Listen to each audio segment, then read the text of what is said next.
Work function है वो 2.2 electron volt है। अब यहाँ पे फोटो इलेक्ट्रिक इफेक्ट इसलिए प्रोड्यूस नहीं हो सका क्योंकि जो आप एनर्जी फाल करवा रहे थे वो थी आपके पास 2 इलेक्ट्रॉन वोल्ट। 2 से आपका इलेक्ट्रॉन ही निकल सकता है, एग्जैक्टली 2.2 से ही निकल सकता है। इसलिए क्या हुआ कि 2 से लेस देन, ये 2 जो है क्योंकि लेस देन 2.2 था, लेस देन वर्क फंक्शन था, तो आपकी जो का जो फोटान था उसने सरफेस के साथ स्ट्राइक तो किया लेकिन वो निकला नहीं है। ठीक है, तो ये आपके पास कुछ रिक्वायरमेंट्स हैं फोटो इलेक्ट्रिक इफेक्ट को प्रोड्यूस करने की जिनको हमने एक्सप्लेन किया। ठीक है, तो जब भी कोई इलेक्ट्रोमैग्नेटिक रेडिएशन किसी मेटल सरफेस के ऊपर जो है वो फॉल करती है तो वो क्या करती है कि उस सरफेस के अंदर से कुछ इलेक्ट्रॉन्स को नॉकआउट कर देती है। ठीक है, अब जैसे हमने कहा है ना कि एक स्पेसिफिक अमाउंट ऑफ एनर्जी चाहिए इलेक्ट्रॉन को मेटल की सरफेस से निकालने के लिए, ऐसे ही एक स्पेसिफिक अमाउंट ऑफ फ्रीक्वेंसी भी चाहिए होती है। इलेक्ट्रोमैग्नेटिक रेडिएशन जो है, यूवी रेडिएशन जो है वो इलेक्ट्रोमैग्नेटिक रेडिएशन है, जाहिर है, तो उसकी वो वेव लाइक प्रॉपर्टी है उसके पास, उसकी एनर्जी है, उसकी वेवलेंथ है, उसकी फ्रीक्वेंसी है। तो जो आपकी फ्रीक्वेंसी है उसका भी एक जो है वो स्पेसिफिक लेवल होना जरूरी है। फ्रीक्वेंसी इतनी होनी चाहिए कि वो मेटल सरफेस के अंदर से इलेक्ट्रॉन को निकाल सके।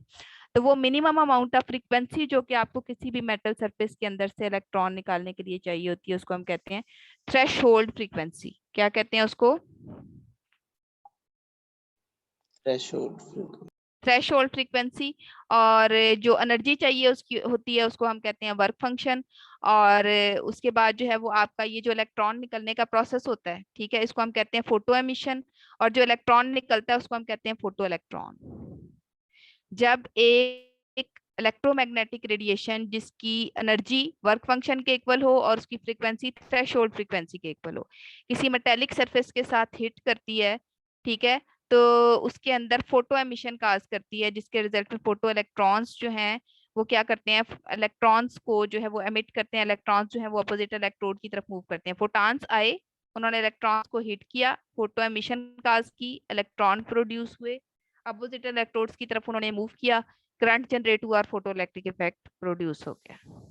ठीक है, तो अब ये जो आपके पास एनर्जी होती है एक्चुअली किसी भी इलेक्ट्रोमैग्नेटिक रेडिएशन की, हमने पहले भी डिस्कस किया था, ये फ्रीक्वेंसी के डायरेक्टली प्रोपोर्शनल होती है। इसमें ई जो होता है वो फिर हमने ये भी देखा था प्रोपोर्शनलिटी कांस्टेंट में जो है का ये जो साइन है वो खत्म करें तो इधर इक्वालिटी और ये एच आता है जो है वो आपका प्लैंक्स कांस्टेंट है। तो एनर्जी जो है उसका डायरेक्ट रिलेशन है फ्रीक्वेंसी के साथ। तो थ्रेशोल्ड फ्रीक्वेंसी जैसे आपके फोटॉन की एनर्जी जो है वो वर्क फंक्शन से ज्यादा होनी चाहिए, ऐसे फ्रीक्वेंसी वर्क फंक्शन से ज्यादा होनी चाहिए, तब आपके पास एक सक्सेसफुल फोटो एमिशन होगी और आपके पास एक successful photo electric effect produce होगा। क्लियर? अब यहाँ पे आप देखें कि हमने ये कहा कि हमारी जो इंसिडेंट फोटॉन की एनर्जी है उसके लिए क्या रिक्वायरमेंट है कि वर्क फंक्शन होना चाहिए और काइनेटिक एनर्जी प्रोड्यूस होनी चाहिए। सपोज मैं इंसिडेंट फोटॉन की एनर्जी को ई कह देती हूँ, वर्क फंक्शन को मैं ई नॉट कह देती हूँ और ये आपकी काइनेटिक एनर्जी है। तो ई जो है वो आपका एच म्यू के इक्वल होगा, ई नॉट एच म्यू नॉट के इक्वल होगा। ठीक है, और जो आपका हाफ एम वी स्क्वेयर है ये आपका काइनेटिक एनर्जी का फार्मूला है, ये आपको पहले से क्लियर है। तो ई की जगह पे एच म्यू आ गया, ई नॉट की जगह पे एच म्यू नॉट आ गया और के ई की जगह पे आ गया आपके पास हाफ एम वी स्क्वेयर। ठीक है, अब हम क्या करते हैं सिंप्लीफिकेशन के लिए, हम क्या करते हैं कि जो एक जैसे वेरिएबल्स हैं उनको इक्वेशन की एक साइड पे कर देते हैं, ये भी एच म्यू है, ये भी एच म्यू है।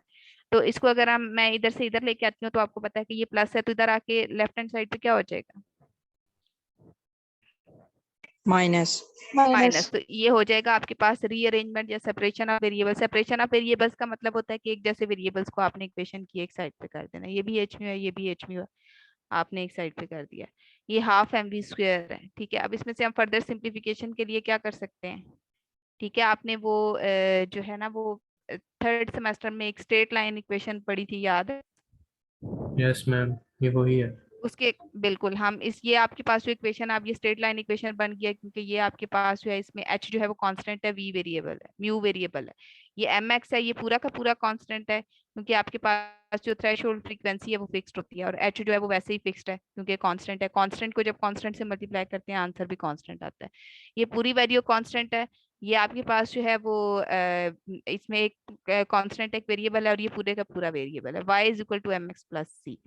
तो अब आप क्या कर सकते हैं, एक्स एक्सिस पे अगर म्यू को लेते हैं यानी फ्रीक्वेंसी पे को लेते हैं और वाई एक्सिस पे काइनेटिक एनर्जी को लेते हैं, तो आपके पास एक इस तरह का ग्राफ बनेगा। क्योंकि इसमें सी की वैल्यू जीरो नहीं है, तो आपको याद होगा कि अगर सी की वैल्यू जीरो नहीं होती थी तो हम ग्राफ को रीजन से स्टार्ट नहीं करते थे, या वो रीजन के ऊपर से स्टार्ट होता था या नीचे से। तो यहाँ पे क्योंकि हमारे पास जो आपका एम एक्स है, ठीक है, वो आपके पास जो है, अगर आप गौर करें, या आपका जो इंटरसेप्ट है वो माइनस में है, तो हमने इसको ग्राफ के नीचे से स्टार्ट किया या थोड़े से डिस्टेंस से स्टार्ट किया। अब ये जो आपके पास ये थोड़ी सी आपको एक कंटिन्यूअस लाइन नजर आ रही है, एक डॉटेड लाइन नजर आ रही है। जो डॉटेड लाइन है इसको हम कहते हैं एक्स्ट्राप्लोटेशन। एक्स्ट्राप्लोटेशन का मतलब यह कि एक्चुअली ग्राफ में रीडिंग्स के अकॉर्डिंग नहीं आई थी, बल्कि आपने क्या किया कि खुद से इसको एक्स एक्सिस के साथ मिलाने के लिए ये लाइन ड्रॉ की है, इसलिए हम इसको कहते हैं एक्स्ट्राप्लोटेशन। अब देखें, यहाँ से आपकी फ्रीक्वेंसी स्टार्ट हुई एक्चुअली और यहाँ पे जाके एंड होगी, इससे पीछे कुछ नहीं था, आपने ये खुद से ड्रॉ किया है। आगे जो दरमियान में गैप आ रहा है इसको हम कहते हैं कट ऑफ फ्रीक्वेंसी। क्या कहते हैं इसको? Cut off frequency. अच्छा, इसको हम इसलिए क्यों कट ऑफ फ्रीक्वेंसी कहते हैं, क्योंकि इनिशियली जब आप किसी मेटल के ऊपर जो है वो एक सर्टेन फ्रीक्वेंसी की रेडिएशन फॉल करवाते हैं, तो करना तो उसको यही चाहिए कि वो करंट फ्लो कर पाए, लेकिन एक्चुअली वो करंट फ्लो नहीं करवा रही होती, बल्कि स्टार्ट में आपके पास करंट की कोई रीडिंग नहीं आती है एमीटर पे। उसकी वजह ये होती है कि जितनी भी स्टार्ट में एनर्जी जो है वो फॉल करती है किसी भी मेटल सरफेस के ऊपर, वो सिर्फ और सिर्फ क्या कर रही होती है, वो इलेक्ट्रॉन को मेटल की सरफेस के अंदर से निकाल निकाल रही होती है, वर्क फंक्शन कर रही होती है। तो जब आप वर्क फंक्शन करते हैं उस वक्त करंट नहीं प्रोड्यूस हो रहा था। करंट उस वक्त प्रोड्यूस होता है जब आपका इलेक्ट्रॉन जो है वो मेटल की सरफेस से निकल के फ्लो करना शुरू कर देता है। तो स्टार्ट वाली एनर्जी क्योंकि वर्क फंक्शन में यूज होती है, इसलिए वो यहाँ पे अपीयर नहीं होती। फिर उसके बाद क्या होता है कि जब एक दफा इलेक्ट्रॉन निकल आता है, तो जैसे जैसे फ्रीक्वेंसी आपकी इंक्रीज होती है, ऐसे ऐसे आपकी काइनेटिक एनर्जी इंक्रीज होती है। तो ये जो एक्स्ट्रा प्लॉटेशन वाला पार्ट है, या ये जो आपके पास गैप है, ये एक्चुअली वर्क फंक्शन के बारे में इंफॉर्मेशन देता है। क्लियर? आपकी ये जो ग्राफ की लाइन होगी, ये आपके ओरिजिन से जितनी दूर होगी उतना ज्यादा आपके पास जो है वो वर्क फंक्शन होगा किसी भी मेटल का। क्लियर? Yes ma'am. ठीक है, तो ये आपका पूरा प्रोसेस जो है वो हमने समराइज कर दिया, सारी डिटेल्स जो थी वो भी इसकी आपके साथ जो है वो हमने क्लियर कर दी। ठीक है, तो ये था आपका फोटो इलेक्ट्रिक इफेक्ट। इसमें इंटेंसिटी का भी थोड़ा सा रोल है। इंटेंसिटी क्या होती है कि आपकी जो इलेक्ट्रोमैग्नेटिक रेडिएशन है उसके पर यूनिट टाइम में कितने फोटॉन्स किसी भी मेटल सरफेस के साथ स्ट्राइक करें। अगर तो एक सेकंड में 10 फोटॉन स्ट्राइक करते हैं तब फ्रीक्वेंसी लो होगी, अगर 20 फोटॉन स्ट्राइक करते हैं फ्रीक्वेंसी हाई हो जाएगी, और अगर 50 स्ट्राइक करते हैं तो और भी ज्यादा हाई हो जाएगी। तो फ्रीक्वेंसी का मतलब ये होता है, सॉरी, इंटेंसिटी का मतलब ये होता है कि यूनिट टाइम में या एक सेकंड में किसी भी मेटल सरफेस के ऊपर कितने नंबर ऑफ फोटॉन्स जो है वो स्ट्राइक कर रहे हैं। ठीक है, तो ये थी आपके पास एक कॉन्सेप्ट था। अब ये जो फोटो इलेक्ट्रिक इफेक्ट है, इसकी जो आपने इतनी डिटेल्स पढ़ी हैं, ये प्रपोज इसने आपको बताया क्या है, इसका कंक्लूजन क्या है? इसने कहा कि एक फोटॉन जो कि पार्टिकल है वो आता है और एक और इलेक्ट्रॉन उसके साथ करता है, उसको की पोजीशन से डिस्प्लेस करवाता है, मूवमेंट करवाता है उसकी, जिसकी वजह से करंट जनरेट होता है। तो क्योंकि एक पार्टिकल दूसरे पार्टिकल को हिट करता है, ठीक है, उसको एनर्जी ट्रांसफर करता है, उसमें मोमेंटम ट्रांसफर करता है, तो यहाँ पे आपके पास जो है वो वेव लाइक नेचर एक्सप्लोर हुई है या पार्टिकल लाइक नेचर एक्सप्लोर हुई है? Particle like. यस। तो ये जो आपका फोटो इलेक्ट्रिक इफेक्ट होता है ये क्या करता है, ये particle like nature of energy जो है उसको एक्सप्लोर करता है। क्लियर? Yes ma'am. ठीक है, तो ये आपका आज का लेक्चर था। तो वो जो हम कह रहे थे कि एक वेव पार्टिकल डुअलिटी का झगड़ा था, कि एक साइंटिस्ट जो है वो कहता था कि लाइट की जो है वो वेव लाइक नेचर है, दूसरा कहता था पार्टिकल लाइक लाइक नेचर है। तो ये एक्सपेरिमेंटेशन की गई थी एक्चुअली ये प्रूव करने के लिए कि आपके पास जो इलेक्ट्रोमैग्नेटिक रेडिएशन है उसकी जो नेचर है वो पार्टिकल लाइक है, क्योंकि एक फोटान ने, जो कि एक पार्टिकल था, एक और पार्टिकल इलेक्ट्रॉन को मोमेंटम ट्रांसफर किया, और हमने कहा था कि जहाँ पे भी मोमेंटम या मैस आ जाएगा वहां पे आपके पास पार्टिकल लाइक नेचर होगी। Clear? Yes ma'am.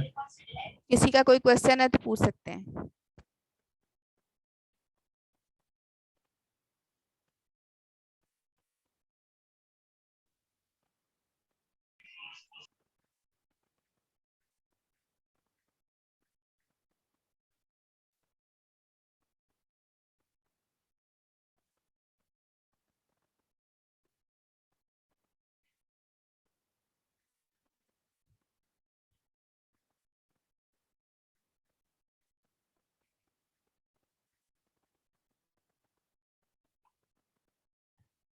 Clear? Yes ma'am ma'am एक क्वेश्चन था। हाँ जी, हाँ जी बोलें। आपका पहला लेक्चर मंडे को है हाँ जी, और मंडे को तो मेरा ये कोई नहीं नहीं, एक मिनट, मंडे को तो मेरा कोई लेक्चर नहीं है। जीपी ठीक है। मंडे को मेरा कोई लेक्चर है ही नहीं। ठीक है मैम। ओके। मैम फ्राइडे वाला किसी और दिन में शिफ्ट किया आपने? अभी तक मेरा टाइम टेबल जो है वो मैंने कहा है उनसे, असल में वो कह रहे हैं कि बहुत ज्यादा रश है तो वो ट्रांसफर करने की कोशिश करेंगे। असल में 4 स्लॉट्स फिल हो जाएं तो फिर यूनिवर्सिटीज बड़ी ओपन हो मुश्किल गई हो है। जाती है। हाँ जी, यूनिवर्सिटी भी ओपन हो जाएगी नेक्स्ट वीक से।